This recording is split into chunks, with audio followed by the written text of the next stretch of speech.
Un itinerario personal y familiar acompañados por la psicología y la espiritualidad.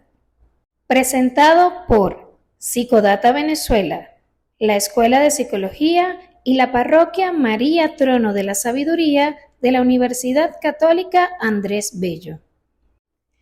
Psicoespiritual, el podcast. Dani, ¿cómo estás? Una vez más nos encontramos aquí con mucha alegría para compartir la lectura, el Evangelio. Y como siempre tratando de ser una luz en medio de la realidad que nos toca vivir. Y bueno, para todos los que nos están viendo, que nos están escuchando, que también enciendan esa vela. Exactamente. Reiterando que tiene dos grandes significados: cultivar la fe y cultivar la perseverancia. ¿Y qué te parece si comenzamos con la lectura del Evangelio de hoy? Adelante. Evangelio según San Lucas. Puesto que ya muchos han tratado de poner en orden la historia de las cosas que entre nosotros han sido ciertísimas, tal como nos lo enseñaron los que desde el principio lo vieron con sus ojos y fueron ministros de la palabra, me ha parecido también a mí, después de haber investigado con diligencia todas las cosas desde su origen, escribírtelas por orden. Oh excelentísimo Teófilo, para que conozcas bien la verdad de las cosas en las cuales has sido instruido. Y Jesús volvió en el poder del Espíritu a Galilea, y se difundió su fama por toda la tierra de alrededor, y enseñaba en las sinagogas de ellos, y era glorificado por todos. Vino a Nazaret, donde se había criado, y en el día del reposo entró en la sinagoga, conforme a su costumbre, y se levantó a leer. Y se le dio el libro del profeta Isaías, y habiendo abierto el libro, halló el lugar donde estaba escrito: El Espíritu del Señor está sobre mí, por cuanto me ha ungido para dar buenas nuevas a los pobres. Me ha enviado a sanar a los quebrantados de corazón, a pregonar libertad a los cautivos y vista a los ciegos, a poner en libertad a los oprimidos, a predicar el año de gracia del Señor. Y enrollando el libro, lo dio al ministro y se sentó. Y los ojos de todos en la sinagoga estaban fijos en él. Y comenzó a decirles: Hoy se ha cumplido esta escritura delante de ustedes. Palabra del Señor. Bueno, después de haber disfrutado de esta sabrosa lectura, que de verdad que tiene elementos especialmente para este día, para este tiempo, para todos nosotros. Seguir con ese hilo conductor que aparece desde los primeros episodios de este nuevo año, el de sentirnos amados y sentirnos llamados. Es un hilo que va a atravesar todos estos episodios que vamos a tener desde ahora en adelante. Y en este sentirnos amados y llamados, tenemos a Jesús, que además de sentirse profundamente amado, es el que no solamente que se siente llamado, sino que nos llama a todos. Pero hay algo que es muy curioso, Aníbal, y es que Jesús va a la sinagoga, como aparece en la lectura, después de haber encarcelado a Juan el Bautista. ¿Sí? No aparece en la lectura de hoy, pero si uno revisa en la Biblia, mirando hacia atrás, bueno, a Jesús, a Juan el Bautista lo encarcela. Y ahí es donde uno nos viene, eso como de una vez esa primera idea de, bueno, si a mi primo, si en el contexto de donde estoy hay mucha adversidad y que si uno piensa distinto, además te meten preso, pero no solamente que lo metieron preso, sino que también lo asesinaron. Sí. Lo típico que uno se llena es de profundo miedo y ese miedo te lleva a aislarte, ¿sí? Te lleva a ensimismarte. Y el caso de Jesús no fue así. Jesús más bien eso, fue el impulso para sentirse más llamado y llamar a otro. Y ahí es donde hoy nos vemos en la sinagoga. Jesús va a la sinagoga, ¿sí? Por eso te pedimos que nos digas qué era eso de estar en la sinagoga y cómo era visto Jesús en medio de esa sinagoga. Sí, mira, Dani, interesante. Sabes que quisiera comenzar con un pequeño elemento que dejamos la semana pasada o para conectar con la semana pasada. Jesús, después del bautizo, tiene un espacio de preparación. Y después de ese espacio de preparación regresa a Galilea a la sinagoga. Ahora, ¿qué es la sinagoga? La sinagoga es un lugar de encuentro. Es el lugar donde los judíos van para celebrar o para hacer lectura de la Biblia y reflexionar, lectura de la palabra. Pero el origen de la sinagoga posiblemente viene después de un momento muy difícil para los judíos. Después de la destrucción del templo y de ser llevados a Babilonia, allí ellos se preguntan, ¿cómo podemos seguir nosotros alimentando nuestra fe, nuestra esperanza, si ya no tenemos el templo? Y comienzan a reunirse. Y sinagoga significa lugar de reunión, de encuentro.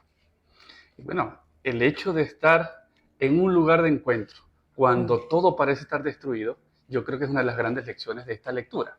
Porque bueno, podemos ser muy resilientes individualmente, así yo con mi familia y mi contexto, y eso lo insistimos mucho en los datos de Psicodata.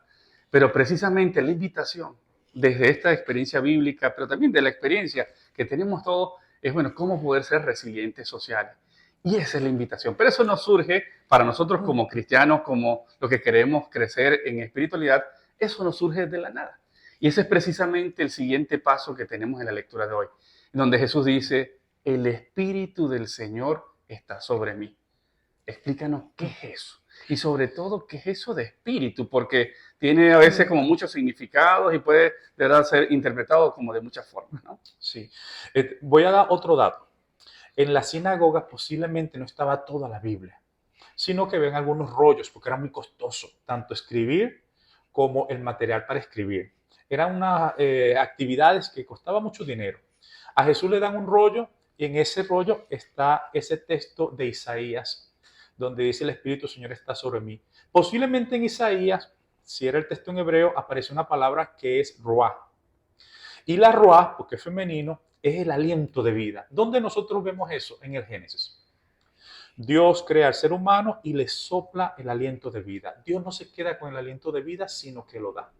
Entonces de allí, eso del Espíritu del Señor está sobre mí. Es decir, la invitación a hacer vida y a dar vida está sobre mí y Jesús la quiere llevar a otros. Y una de las insistencias, Aníbal, por lo que conversábamos tras bastidores, que Lucas, el tema del espíritu es súper clave, ¿no? Incluso que aparece muchísimas veces en comparación con otro evangelista. ¿Cuál es ese sentido del espíritu en Lucas?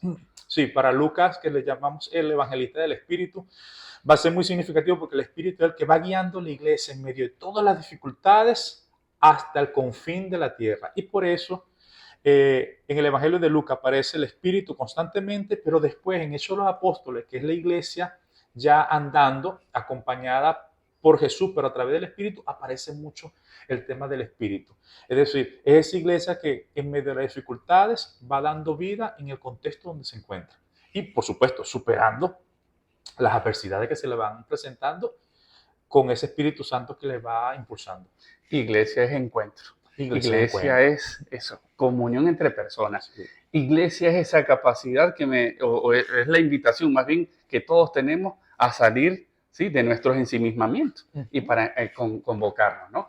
Incluso cuando uno va a ver en muchos textos evangélicos en el tema de la resurrección, no recuerdo si es el de Juan, donde dice, insufló aliento de vida, ¿no? Así, en el momento donde estaban peor, ese Espíritu de Dios. Y por eso la invitación, especialmente en tiempos de incertidumbre, en tiempos duros, en tiempos difíciles, es bueno llenarnos de ese Espíritu de Dios. Y una forma de concretarlo en el día a día, cuando uno ve ese Espíritu de Dios, es a través de las bendiciones que uno va recibiendo. Esas bendiciones del día a día, desde la familia, los hijos, los motivos que yo tengo para seguir viviendo, para seguir luchando. Y por eso que en este día sea un espacio para poder identificar los motivos que yo tengo para seguir viviendo, los motivos que yo tengo que me dan aliento, que me impulsan, que me obligan de una otra forma a salir de mí mismo y decir, hay que seguir trabajando, hay que seguir caminando, hay que seguir luchando. Pero ese espíritu, es decir, que nos llenamos de ese espíritu, eso puede ser, bueno, al final bien y que pueda ser una satisfacción conmigo mismo.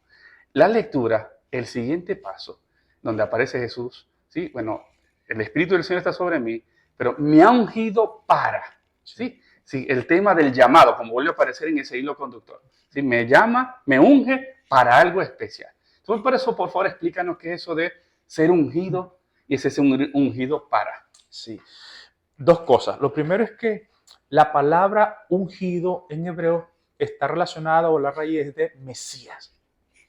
Ahora bien, Mesías cuando se tradujo al griego, se tradujo como Cristo. Entonces, en aquel tiempo, en el tiempo de David, por ejemplo, se ve que para que fuese rey se tenía que ungir, colocarle el aceite. Entonces, ese Mesías ese ungido, ese Cristo, nos dice a nosotros que Jesús, cuando es ungido por el Espíritu Santo, abre las puertas para nosotros también ser ungidos. ¿Qué significa eso en el día de hoy? Que nosotros tenemos que tener una vida, estamos invitados a llevar una vida como otro Cristo. Y ese es un punto súper clave para poder identificar cuándo la experiencia espiritual es profundamente sana. Y eso lo hemos hablado especialmente en los primeros episodios, ¿no? El sentido, bueno, de uno se siente amado y uno se siente, bueno, que tiene que crecer, pero bueno, que uno no puede vivir metido en sí mismo, sino el tema de poder salir, el tema del para. Entonces, cuando queremos medir si mi experiencia espiritual está bien desarrollándose, tengo que ver el sentido personal y el sentido de la alteridad, el sentido del otro, ¿sí? Como criterios fundamentales. Entonces, por eso que en este día también, ¿sí? Un día de unción, ¿sí? Bueno, que nos pidamos a ese Dios que nos bendice, que nos dé la gracia de poder sentirnos llamados. Y sentirnos llamados no es para grandes cosas solamente, sino que cuando yo me levanto, cuando yo pongo los pies en el piso, después que me siento en la cama, ¿a qué estoy llamado hoy? ¿Sí? ¿Estoy llamado a hundirme en la desesperanza, en la tristeza, en la desesperación? ¿O estoy llamado para seguir encendiendo vida y luz? Y por eso aquí seguimos insistiendo. Es preferible entregarle a nuestros hijos, aquí luchó, en vez de entregarle, aquí se rindió. Entonces, por eso esa es la invitación, de dar mucho más. ¿No? Y sobre todo, estamos llamados entonces a dar aliento de vida. Eso que hemos recibido, transmitirlo también. Exactamente. Y es el tema, y es dar vida.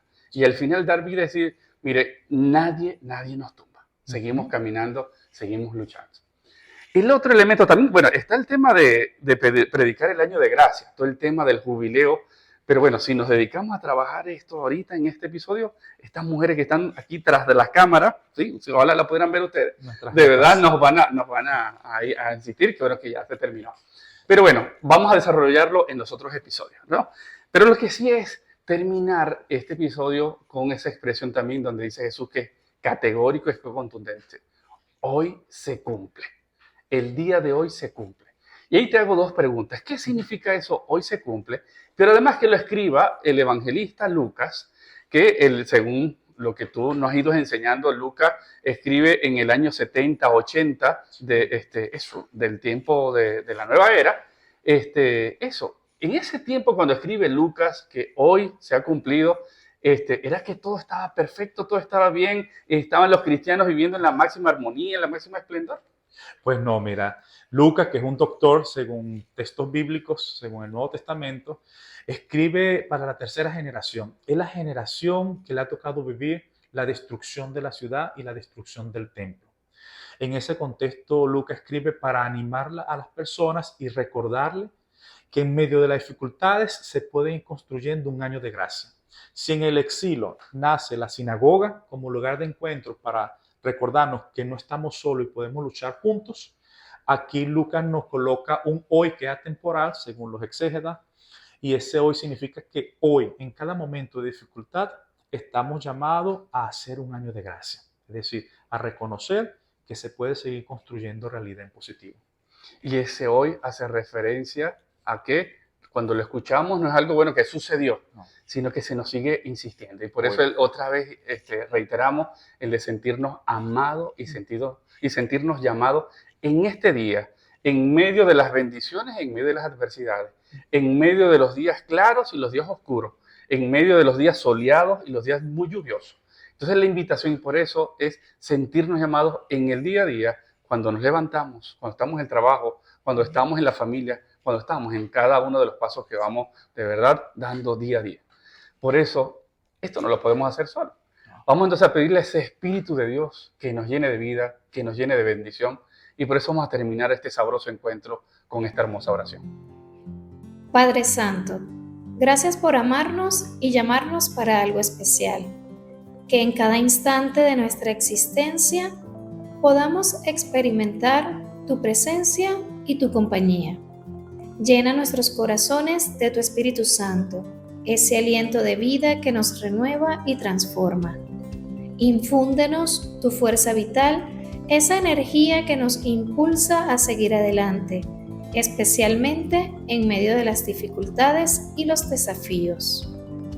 Danos motivos para celebrar la vida, para encontrar alegría en cada momento y para sentirnos profundamente amados y valorados por ti.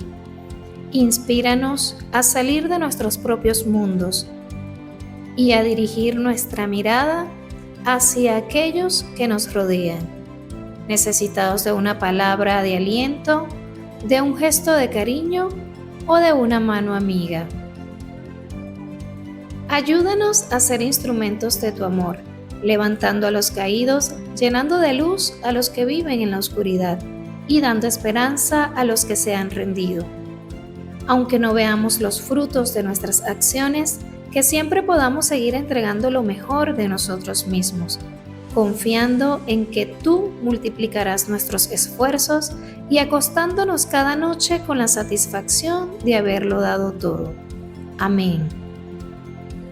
No olvides suscribirte, darle like y compartir con tus seres queridos y en tus redes sociales.